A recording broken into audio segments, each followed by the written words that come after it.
Salut, j'espère que tu vas bien. Dans cette vidéo, je vais te présenter une section du Storytime, la section spécification.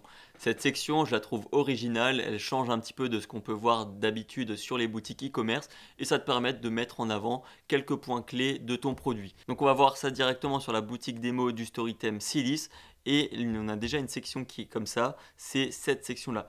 Donc il suffit tout simplement, donc on va la personnaliser en direct, hein. Il suffit de l'ajouter, elle s'appelle du coup spécification. Je vais en ajouter une juste en bas. Comme ça, on va la personnaliser ensemble. Donc, de base, elle ressemble à ça. Il suffit de mettre une image. Donc là, on va changer, on va mettre autre chose. Euh, on va mettre, euh, on va mettre ce produit-là. Allez. Donc, on met ce produit-là. On a du coup l'image qui se met au milieu et avec toutes nos key features qui sont sur la droite. Enfin, sur la de part et d'autre du produit. Donc, on peut bien évidemment changer les flèches. Là, c'est la courbe, mais tu peux avoir des flèches droites. On peut les voir ici, les flèches en mode dessin ou les flèches manuscrites.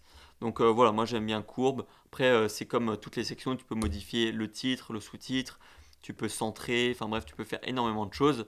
Tu peux également supprimer, si tu as envie d'en supprimer une, ben voilà, tu peux enlever. Mais bon, moi je conseille quand même de laisser 4 par défaut, c'est quand même beaucoup mieux.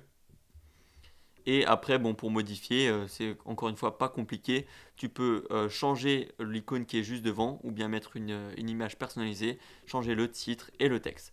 Sur mobile, c'est automatique, ça s'affiche comme cela, avec les 4 points clés qui sont de cette manière-là. Donc voilà, c'est pas très compliqué, mais au moins tu sais que c'est là. Si jamais tu veux aussi modifier la couleur de fond, parce que moi ce que je conseille c'est d'avoir une image PNG, c'est-à-dire sans fond blanc derrière. Je trouve que ça fera beaucoup mieux. Bon là j'en ai pas à portée de main. Mais là, tu peux descendre ici et changer la palette. Donc là, je peux mettre un fond gris, je peux mettre un fond noir, je peux mettre un fond vert comme l'autre section et modifier derrière les espacements. Juste ici, espacement intérieur haut, et là, ça va modifier l'espacement au-dessus. Si tu as des questions, n'hésite pas à les poser dans les commentaires ou par mail à contact@story-theme.com. Et jusqu'à la prochaine fois, porte-toi bien. Ciao!